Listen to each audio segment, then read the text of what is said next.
I am writing this under an appreciable mental strain, since by tonight I shall be no more.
Penniless, and at the end of my supply of the drug which alone makes life endurable, I can bear the torture no longer, and shall cast myself from this garret window into the squalid street below.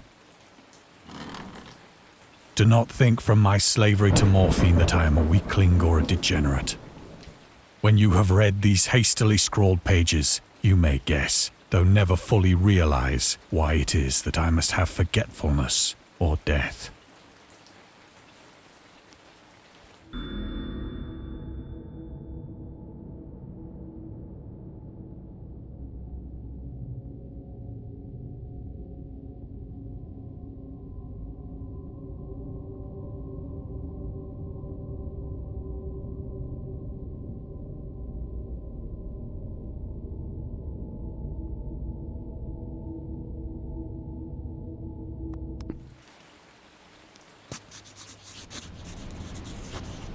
It was in one of the most open and least frequented parts of the broad Pacific that the packet of which I was supercargo fell a victim to the German sea raider.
The Great War was then at its very beginning, and the ocean forces of the Hun had not completely sunk to their later degradation. So that our vessel was made a legitimate prize, whilst we of her crew were treated with all the fairness and consideration due us as naval prisoners.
So liberal, indeed, was the discipline of our captors, that 5 days after we were taken, I managed to escape alone in a small boat with water and provisions for a good length of time.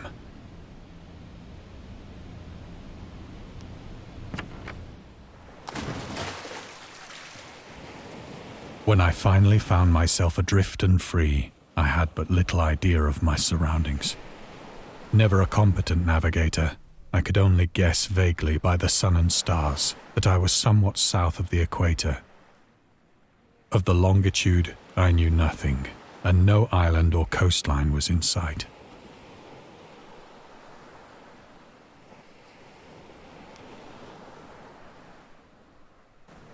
The weather kept fair, and for uncounted days I drifted aimlessly beneath the scorching sun, waiting either for some passing ship or to be cast on the shores of some habitable land.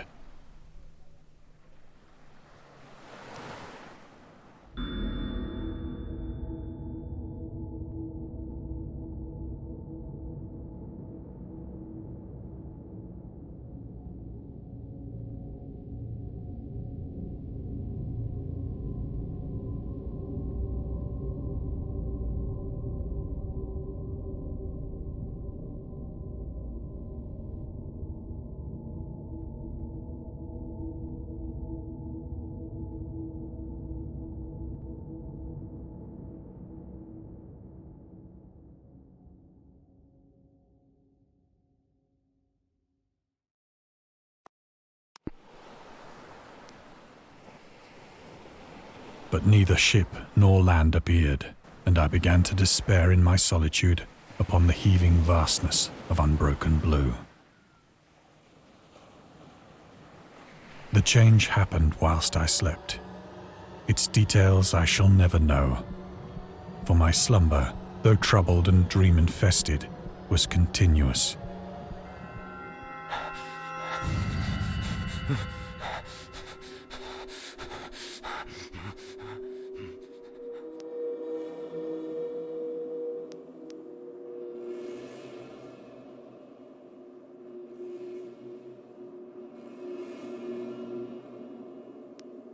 When at last I awoke, it was to discover myself half sucked into a slimy expanse of hellish black mire, which extended about me in monotonous undulations as far as I could see, and in which my boat lay grounded some distance away. Though one might well imagine that my first sensation would be of wonder at so prodigious and unexpected a transformation of scenery, I was in reality more horrified than astonished. For there was in the air, and in the rotting soil, a sinister quality which chilled me to the very core. The region was putrid with the carcasses of decaying fish, and of other, less describable things which I saw protruding from the nasty mud of the unending plain. Perhaps I should not hope to convey in mere words the unutterable hideousness that can dwell in absolute silence and barren immensity. There was nothing within hearing, and nothing in sight save a vast reach of black slime. Yet the very completeness of the stillness and the homogeneity of the landscape oppressed me with a nauseating fear. The sun was blazing down from a sky which seemed to me almost black in its cloudless cruelty, as though reflecting the inky marsh beneath my feet.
As I crawled into the stranded boat, I realized that only one theory could explain my position.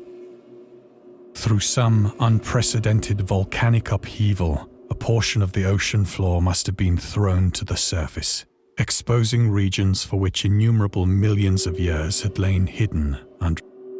So great was the extent of the new land which had risen beneath me that I could not detect the faintest noise of the surging ocean, straining my ears as I might. Nor were there any seafowl to prey upon the dead things.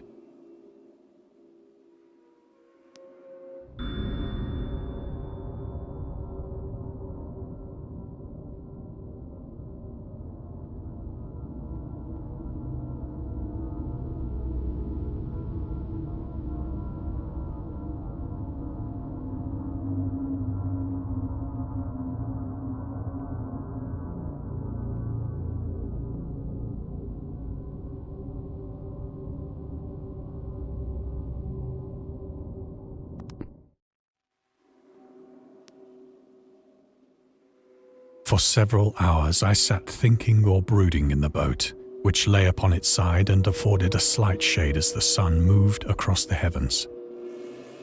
As the day progressed, the ground lost some of its stickiness and seemed likely to dry sufficiently for traveling purposes in a short time.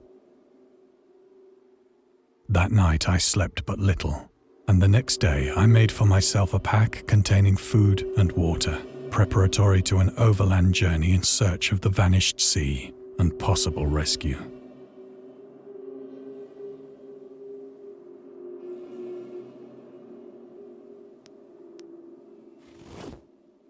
On the third morning, I found the soil dry enough to walk upon with ease. The odor of the fish was maddening, but I was too much concerned with graver things to mind so slight an evil, and set out boldly for an unknown goal.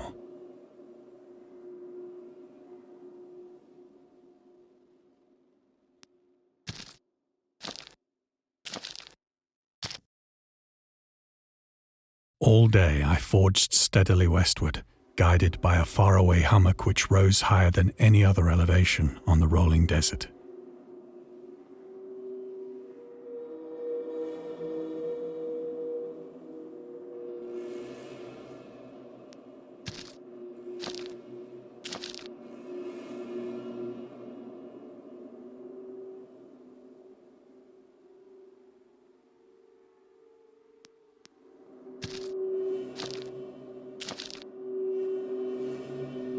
That night, I encamped, and on the following day still travelled toward the hummock, though that object seemed scarcely nearer than when I had first espied it.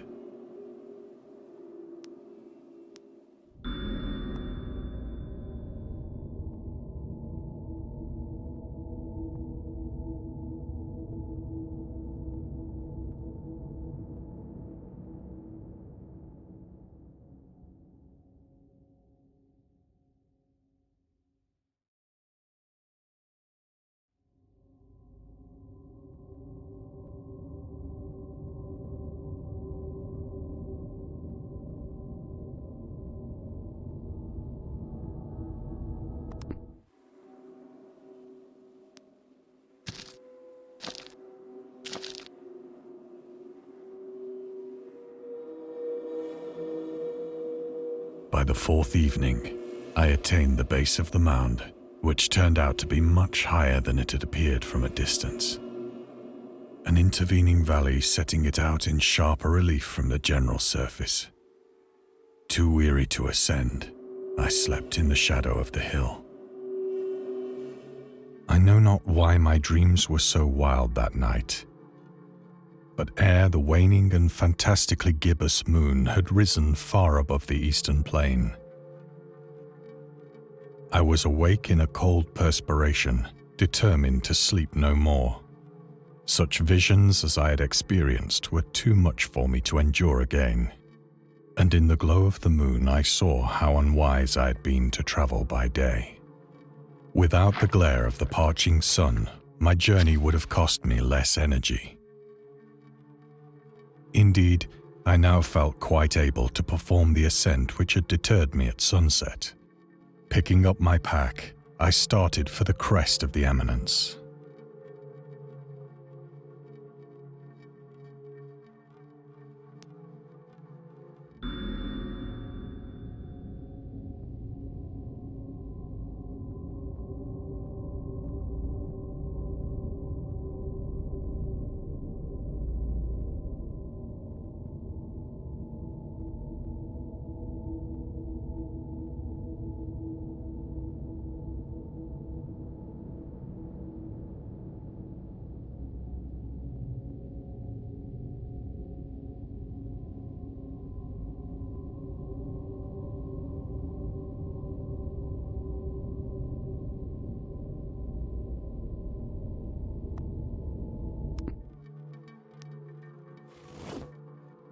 have said that the unbroken monotony of the rolling plain was a source of vague horror to me. But I think my horror was greater when I gained the summit of the mound and looked down the other side into an immeasurable pit or canyon, whose black recesses the moon had not yet soared high enough to illumine. I felt myself on the edge of the world, peering over the rim into a fathomless chaos of eternal night. Through my terror ran curious reminiscences of Paradise Lost and of Satan's hideous climb through the unfashioned realms of darkness. As the moon climbed higher in the sky, I began to see that the slopes of the valley were not quite so perpendicular as I had imagined.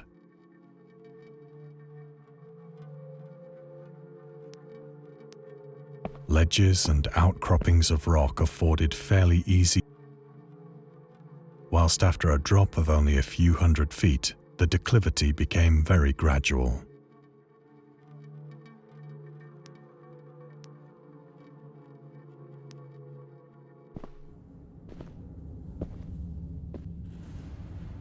Urged on by an impulse which I cannot definitely analyze, I scrambled with difficulty down the rocks and stood on the gentler slope beneath, gazing into the Stygian deeps, where no light had yet penetrated. All at once, my attention was captured by a vast and singular object on the opposite slope, which rose steeply about 100 yards ahead of me, an object that gleamed whitely in the newly bestowed rays of the ascending moon.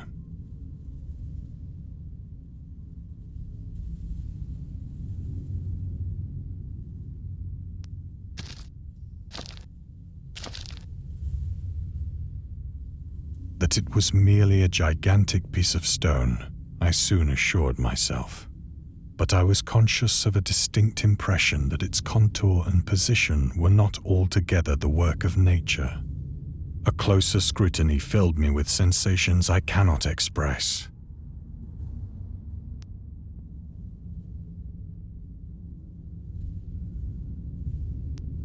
For despite its enormous magnitude, and its position in an abyss which had yawned at the bottom of the sea since the world was young, I perceived beyond a doubt that the strange object was a well-shaped monolith, whose massive bulk had known the workmanship and perhaps the worship of living and thinking creatures.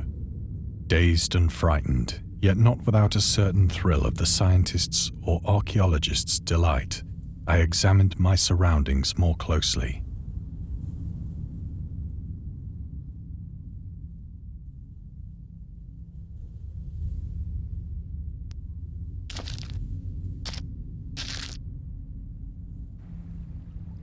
The moon, now near the zenith, shone weirdly and vividly above the towering steeps that hemmed in the chasm, and revealed the fact that a far-flung body of water flowed at the bottom, winding out of sight in both directions and almost lapping my feet as I stood on the slope.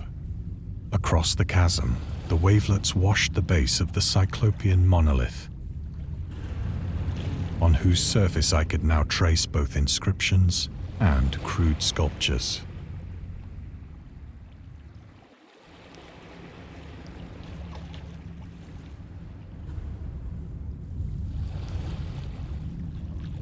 The writing was in a system of hieroglyphics unknown to me and unlike anything I'd ever seen in books, consisting for the most part of conventionalized aquatic symbols such as fishes, eels, octopi, crustaceans, mollusks, whales, and the like.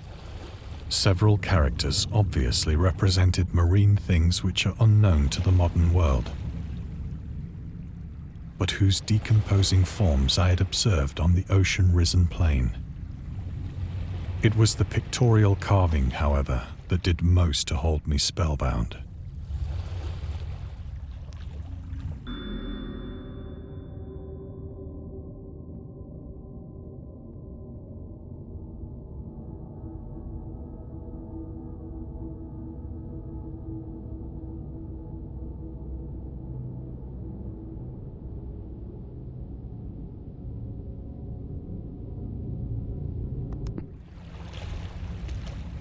Plainly visible across the intervening water on account of their enormous size were an array of bas-reliefs whose subjects would have excited the envy of a doré.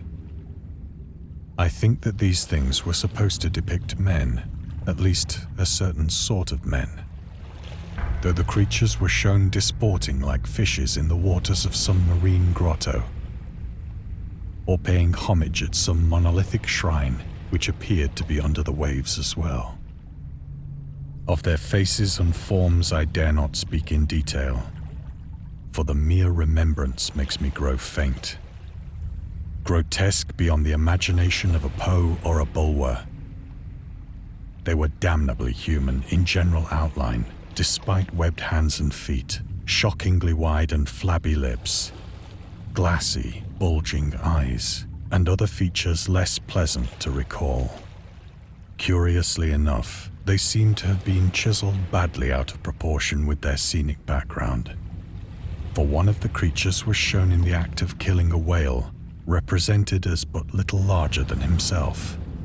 I remarked, as I say, their grotesqueness and strange size, but in a moment decided that they were merely the imaginary gods of some primitive fishing or seafaring tribe. Some tribe whose last descendant had perished eras before the first ancestor of the Piltdown or Neanderthal man was born.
Awestruck at this unexpected glimpse into a past beyond the conception of the most daring anthropologist, I stood musing whilst the moon cast queer reflections on the silent channel before me.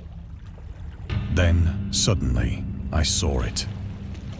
With only a slight churning to mark its rise to the surface, the thing slid into view above the dark waters.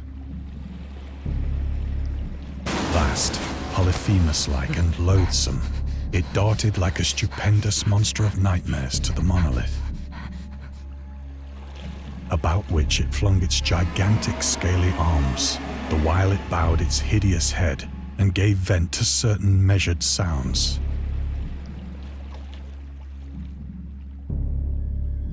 I think I went mad then.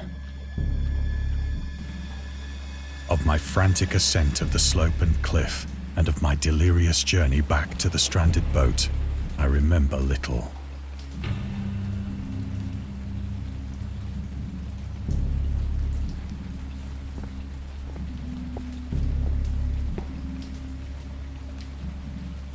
I believe I sang a great deal and laughed oddly when I was unable to sing.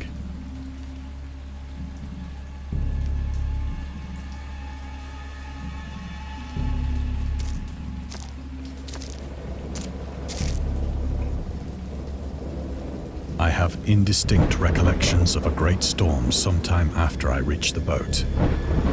At any rate, I know that I heard pearls of thunder and other tones which nature utters only in her wildest moods.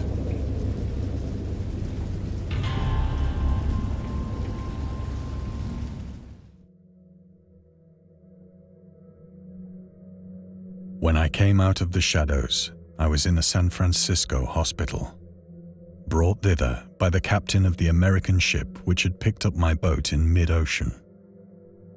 In my delirium, I had said much, but found that my words had been given scant attention.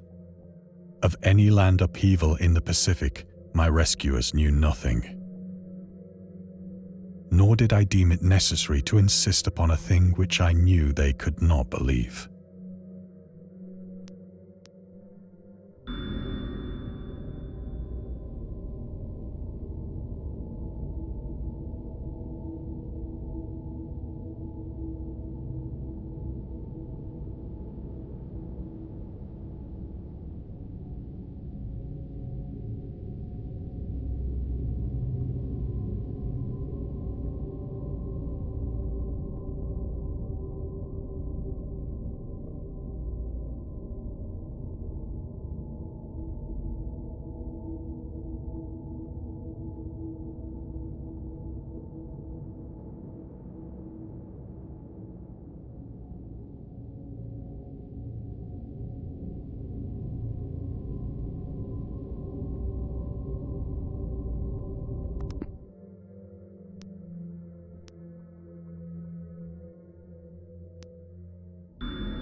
Once I sought out a celebrated ethnologist and amused him with peculiar questions regarding the ancient Philistine legend of Dagon, the fish god.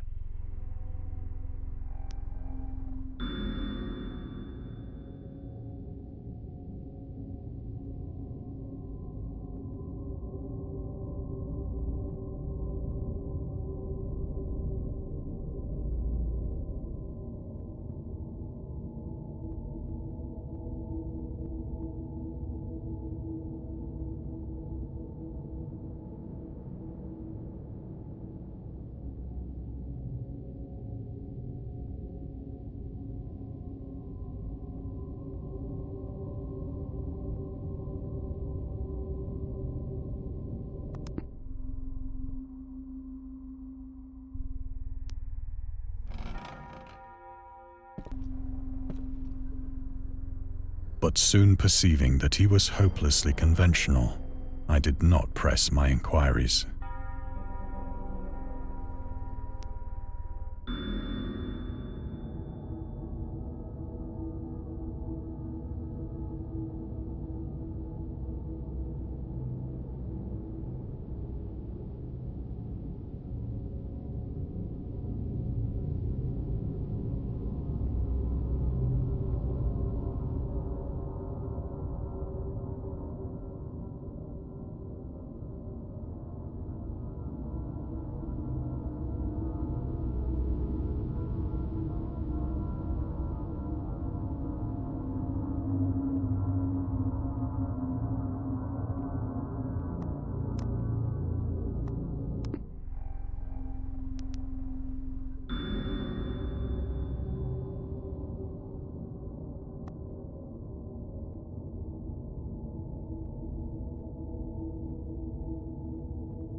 It is at night, especially when the moon is gibbous and waning, that I see the thing.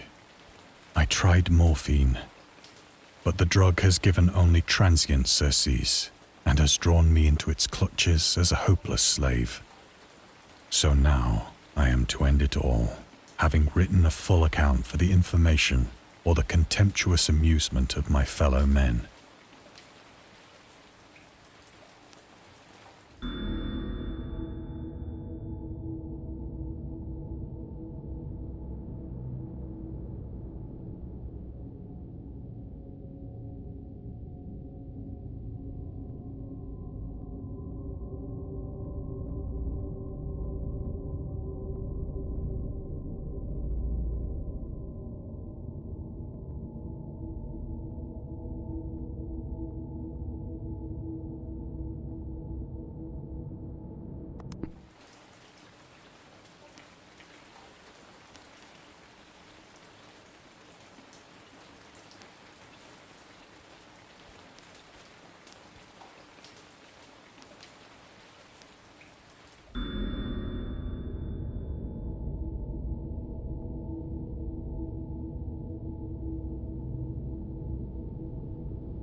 Often, I ask myself if it could not all have been a mere freak of fever as I lay sun-stricken and raving in the open boat after my escape from the German man-of-war. This I ask myself, but ever does there come before me a hideously vivid vision in reply. I cannot think of the deep sea without shuddering at the nameless things that may at this very moment be crawling and floundering on its slimy bed, worshipping their ancient stone idols and carving their own detestable likenesses on submarine obelisks of water-soaked granite. I dream of a day when they may rise above the billows to drag down into their reeking talons the remnants of puny, war-exhausted mankind. Of a day when the land shall sink and the dark ocean shall ascend amidst universal pandemonium.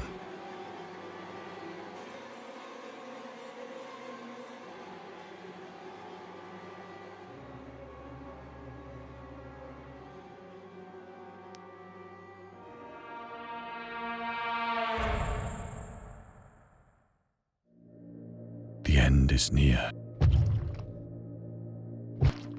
I hear a noise at the door, as of some immense slippery body.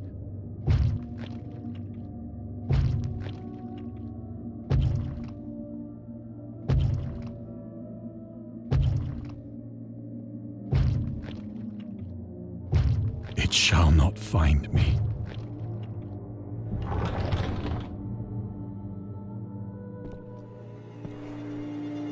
God, that hand!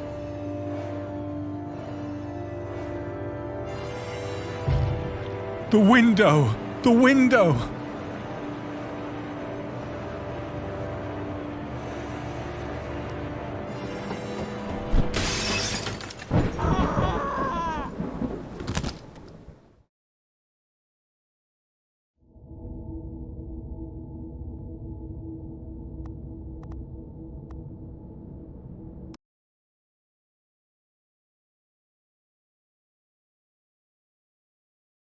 Thank you for watching. I hope to see you again soon. YouTube is showing you a couple of videos you might like. Comment down below. Remember to give a big thumbs up and subscribe. Bye!